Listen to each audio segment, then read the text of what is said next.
21191040122. Nama saya Faiz Wiryawan dari Prodi Teknik Kimia dengan NIM 21191040150. Nama saya Laili Nur Aziza dengan NIM 21191040100. Nama saya Widya Yudya dengan NIM 21191401074. Nama saya Maudina Nirmalasari dengan akhir NIM 062.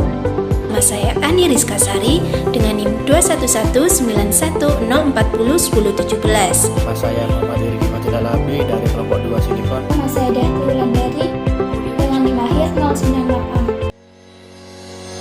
Sejarah Revolusi Industri 3.0. Revolusi Industri 3.0 sendiri dimulai 99 tahun setelah Revolusi Industri 2.0, di mana pada tahun 1969 ditemukan komputer sebagai penanda dimulainya Revolusi Industri 3.0. Perubahan cukup cepat terjadi pada Revolusi Industri 3.0, ditandai dengan tumbuhnya industri berbasis elektronika, teknologi, informasi, serta otomatisasi. Teknologi digital dan internet mulai dikenal pada akhir era ini. Industri 3.0 ditandai dengan sistem komputasi data, mesin hitung yang ditemukan pada pertengahan tahun 1800-an oleh Charles Babbage, akhirnya dikembangkan oleh Alan Turing menjadi pemecah kode buatan Nazi Jerman. Komputer yang sekarang Anda gunakan sebenarnya hasil dari Industri 3.0, karena setelah Perang Dunia Kedua selesai, muncul berbagai komponen pelengkap seperti bahan semikonduktor, transistor, hingga microchip. Efek dari revolusi industri 3.0 pada perindustrian. Nah, revolusi industri sendiri itu membagi antara dua kelompok sosial yang saling bertolak belakang, yaitu antara kaum buruh dan juga kaum elit atau pengusaha. Revolusi industri telah berdampak pada ditutupnya sebuah perusahaan-perusahaan kecil yang ada di masa lampau, dan juga terciptanya sebuah sentra-sentra ekonomi baru yang meningkatkan sebuah urbanisasi. Dampak lain dari terwujudnya sebuah mesin-mesin industri yaitu semakin rendahnya upah buruh, sehingga disparitas yang ada semakin besar antara kaum elit dan juga kaum buruh. Nah, untuk revolusi industri 2.0 sendiri itu mengarah pada bergulirnya revolusi 3.0 dengan digital ekonomi sebagai platform global yang dapat mengubah tatanan sosial ekonomi dunia. Nah, teknologi sendiri itu dapat berpengaruh atau menjadi energi yang sangat besar sekali bagi perubahan yang ada di dunia ini.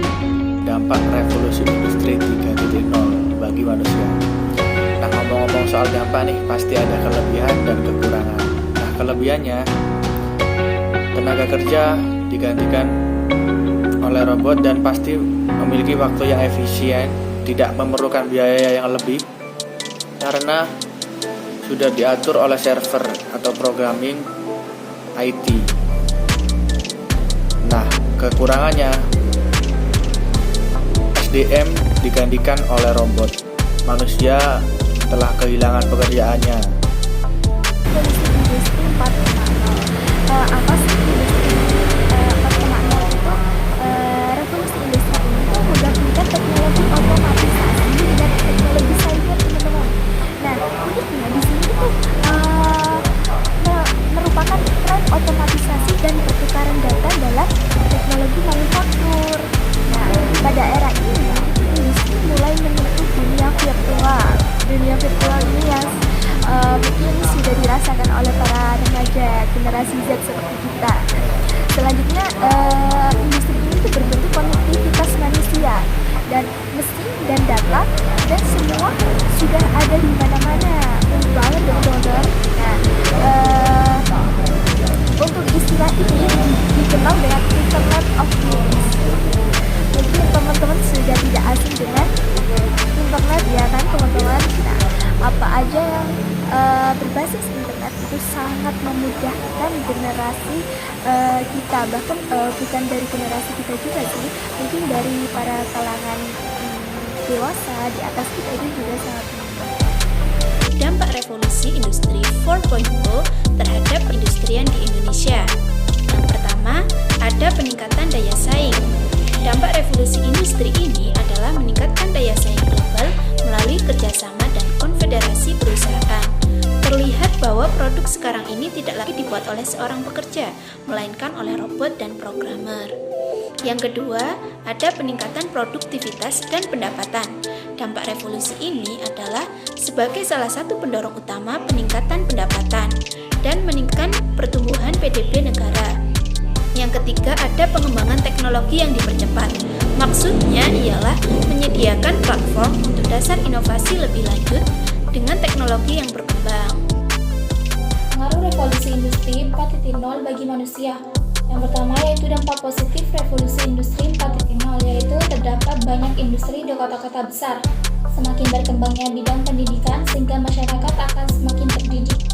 Memudahkan hubungan antara orang yang jauh bahkan antar negara. Semakin cepatnya persebaran informasi kepada semua masyarakat di berbagai daerah. Dan semua komponen di dalam suatu wilayah bisa semakin ikut berkontribusi untuk kemajuan bersama. Selain dampak positif, revolusi industri juga berdampak negatif, yaitu yang pertama, timbulnya diskriminasi sosial di dalam kehidupan masyarakat. Yang kedua, timbulnya suatu kapitalisme di dalam bidang perekonomian. Yang ketiga, biaya kebutuhan hidup semakin besar karena masyarakat semakin konsumtif. Yang keempat, sering tersebar berbagai macam berita hoax dan banyak yang percayai berita hoax tersebut. Yang kelima, khususnya di Indonesia sendiri, banyak sumber daya alam yang diolah oleh pihak asing karena mereka yang memiliki teknologinya dan menguntungkan pihak asing, namun merugikan pada pihak Indonesia. Yang keenam, persebaran teknologi yang belum merata, terutama di wilayah-wilayah pedesaan terpencil. Perbedaan antara 3.0 dan 4.0.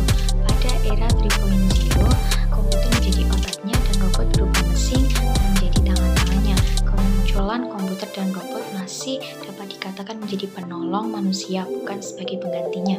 Pada revolusi industri 3.0, faktor yang diubah tentunya adalah manusia itu sendiri. Sedangkan pada revolusi 4.0, ini sudah pasti menggunakan komputer dan robot sebagai dasarnya. Namun demikian, ada perbedaan antara revolusi industri 4.0 pada negara berkembang seperti Indonesia dengan negara-negara maju. Perbedaan tersebut berupa realitas ekonomi, sosial, dan kondisi politik yang sehingga diperlukan solusi yang sesuai dan tepat pada berbagai sektor untuk menyesuaikan kondisi. Ditambah lagi terjadinya revolusi industri 4.0 seperti harus siap untuk merelakan banyak sektor untuk bekerja di lapangan dan tentunya akan berdampak pada lapangan pekerjaan itu sendiri. Sejatinya revolusi industri 4.0 merupakan perpaduan dari sistem teknologi fisik, digital, hingga biologi yang sepenuhnya mengubah cara hidup manusia. Kesimpulan dari keseluruhan yang sudah disampaikan dari teman-teman saya, yakni sebelumnya revolusi industri 3.0, manusia masih berperan penting dalam proses produksi berbagai macam jenis barang. Tetapi setelah revolusi industri yang ketiga, berbagai macam jenis barang tersebut sudah dikendalikan oleh suatu mesin. Dan juga salah satu yaitu adanya komputer dan robot. Namun kemajuan komputer saat ini akan semakin kecil dan akan tergantikan dengan operator atau pengendali lainnya. Dan juga untuk revolusi industri 4.0, teknologi sudah berjalan dengan lancar dan juga sudah masuk tren optimalisasi.